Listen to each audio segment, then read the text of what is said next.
Good morning, I'm Taylor Wilson, and today is Tuesday, June 24th, 2025. This is USA Today's The Excerpt.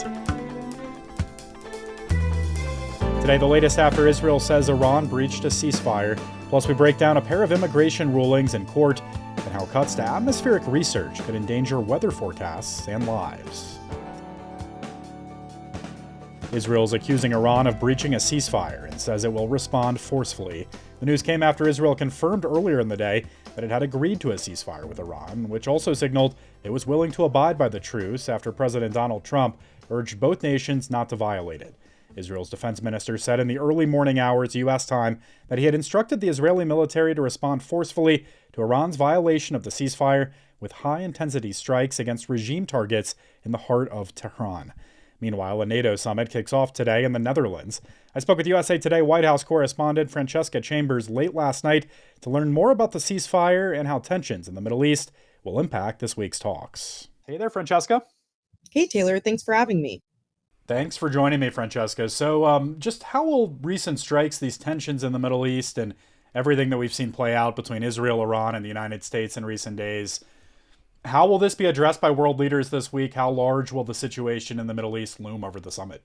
Well, it'll certainly be a topic of discussion. Even NATO Secretary General Mark Rutte addressed that during a news conference on the eve of the gathering. He said that it's no surprise that it would come up, given that Russia has been aided by Iran in its war against Ukraine. Iran has sent drones to Russia in that war. He said, so no doubt it'll emerge in the discussions. As for what leaders are expected to focus on during the first day of the summit, Taylor, they're attending a social gathering in the evening while the foreign ministers and Secretary of State have a separate working meeting to talk about Ukraine. Well, you mentioned Ukraine. As for issues outside the Middle East, Russia's war in Ukraine has really been a NATO focus for years at this point. What can we expect this week at the NATO summit as it pertains to that conflict? So last year, Taylor, former President Joe Biden declared that Ukraine's future lies at NATO. And you might recall that the allies declared last year that Ukraine's pathway into NATO was irreversible. But this year, we are already seeing a decreased focus on the conflict at this summit.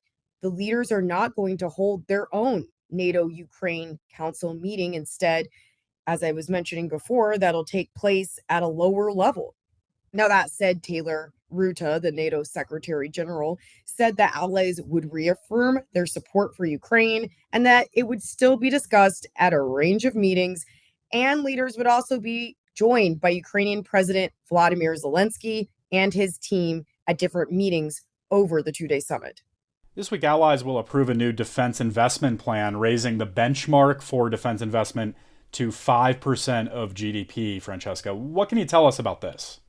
Taylor, this is something that President Donald Trump has pushed for a long time. He's long pushed allies to increase defense spending. In his first term, it was a major issue for him. And since coming back, he's pushed for that 5% number that you announced. Allies have had to get creative to figure out how they're going to meet it, with them looking at breaking it down in two separate ways: core defense spending, as well as things like infrastructure. That could include roads or bridges, things like that.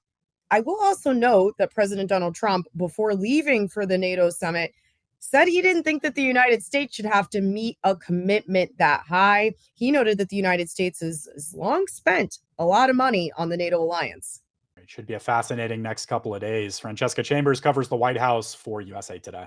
Thanks, Francesca. Thanks so much, Taylor. An ideologically divided Supreme Court yesterday agreed to pause a judge's order requiring migrants be given the chance to contest they would be harmed if removed to countries other than their own. The move marks a win for the Trump administration's efforts to rapidly deport them. Attorneys for the migrants said the decision has horrifying consequences, but noted that the Supreme Court's ruling was about a judge's intervention at an intermediate stage of the case. The administration said the order lifted by the justices was preventing potentially thousands of deportations by requiring an onerous set of procedures aimed at preventing migrants from being sent to a country where they reasonably fear they could be persecuted, tortured, or killed. A federal judge yesterday blocked the Trump administration from implementing its plan to bar foreign nationals from entering the U.S. to study at Harvard University. The preliminary injunction extends a temporary order the judge issued earlier this month that prevented the administration from enforcing a proclamation Trump signed that cited national security concerns to justify why Harvard could no longer be trusted to host international students. The proclamation prohibited foreign nationals from entering the country to study at Harvard or participate in exchange visitor programs for an initial period of 6 months, and directed Secretary of State Marco Rubio to consider whether to revoke visas of international students already enrolled at Harvard. New York City Democrats head to the polls today to vote in citywide elections that will determine their party's nominee and thus the favorite to win in November for every office from mayor to county court judge. There's particular attention on the mayoral race. It presents a stark contrast in its two leading candidates. 67-year-old former New York Governor Andrew Cuomo is the oldest, and State Assembly member Zohran Mamdani at 33 is its youngest. Each also represents an ideological poll in the 11-candidate field. Cuomo is a centrist who appointed many Republicans to his gubernatorial administration on its right, and Democratic Socialists of America member Mamdani is on its left. While Cuomo has pledged to hire more police and increase private housing construction, Mamdani has excited progressives with promises to freeze rents in regulated apartments and make buses free. Cuomo is a three-term governor who resigned in 2021 amid condemnation for scandals, including covering up nursing home deaths and numerous allegations of sexual harassment, which he denies. But many elected officials who went after Cuomo in 2021 are now endorsing him for mayor. You can read more with a link in today's show notes. Massive proposed cuts to the National Oceanic and Atmospheric Administration could put forecasts in peril and lives in danger. I spoke with USA Today national correspondent Dinah Voiles-Pulver for more. Hello, Dinah. Thanks for joining me. Thanks. Happy to be here. So just starting here, how is the Trump administration planning to dismantle the nation's atmospheric research programs, and just really what is the plan? President Trump's plan, as it has been for the entire budget, is to shrink the size of the federal bureaucracy and reduce the spending. The budget cut planned for NOAA is approximately 40%. One particular division of NOAA is earmarked to be zeroed out in the budget as it is proposed from the White House at the moment, and that's the Office of Atmospheric Research. And many longtime veterans of the National Oceanic and Atmospheric Administration and even current employees at NOAA and the National Weather Service are really concerned about this plan to zero out much of the Department of Atmospheric Research simply because of the in-depth work that it does that affects all the other departments at NOAA. They are involved with satellites and involved with collecting data and information, and they're involved with designing and creating and running models that the National Weather Service and the National Hurricane Center use. These veterans say that a lot of the functions of the National Weather Service and the National Hurricane Center could be severely hampered if most of the functions of the Atmospheric Research Office go away. Yeah, I want to hear a little bit more about that specifically, Dinah. Who are some of the folks you spoke with, and what are some of the kind of things that they told you? Well, I spoke with James Franklin, who was a longtime hurricane specialist at the National Hurricane Center, who got his start at the Atlantic Meteorological Laboratory there in Miami, where they have a hurricane research division. So throughout his 35-year career with NOAA, Franklin was really concerned about improving these forecasts for hurricanes in terms of intensity and in terms of tracking. And they've made huge strides. And he is one of those who was concerned that if the atmospheric research program goes away, which includes this laboratory with the Hurricane Research Division, that a lot of the strides that have been made to vastly improve hurricane forecasting will just stop and will not go forward. I talked with Craig McLean, who is a former official with the Atmospheric Research Division, as well as John Cortinas. These men have worked for years with atmospheric research, and they are very familiar with the other roles that the agency plays in terms of working with the National Weather Service. And then Alan Gerard, another one of the scientists I talked to, was at the Severe Storms Laboratory. The Severe Storms Laboratory has, at the moment, particularly focused on these extreme rainfall events that are happening in places like Waverly, Tennessee, where an enormous amount of rainfall falls within just a few hours and causes this incredible flooding.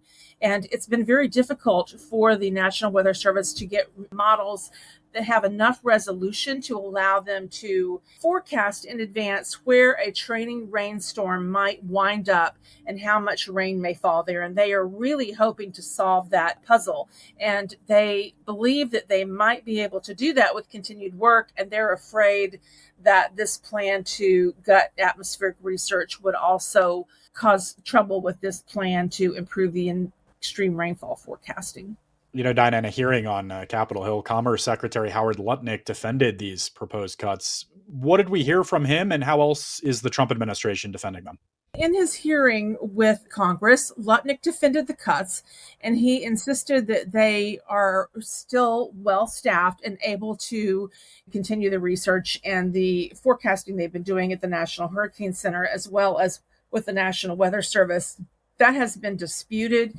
His remarks have been disputed, and one of the congresswomen this week released a point-by-point to question each one of the remarks that he made. The Trump administration from the beginning has said that they wanted to roll back some of the divisions within NOAA that they call climate alarmism. They argue that particularly at the Office of Atmospheric Research, that there are scientists and programs that highlight climate change and human-caused climate change, and their position has been that it could have an undue impact on the economy. So that's why the Trump administration has tried to focus some of its effort on reducing what they view as climate alarmism. Well, many of their steps really reflect the recommendations of the Heritage Foundation's Project 2025, right, Dinah? I mean, can you talk through that a bit? Yes, they do. The director of the Office of Management and Budget, Russell Vogt, is one of those who helped co-author Project 2025, and he and the other authors of the document spent a fair amount of time discussing some of the aspects of the federal government that they feel like are causing climate change alarm that they would like to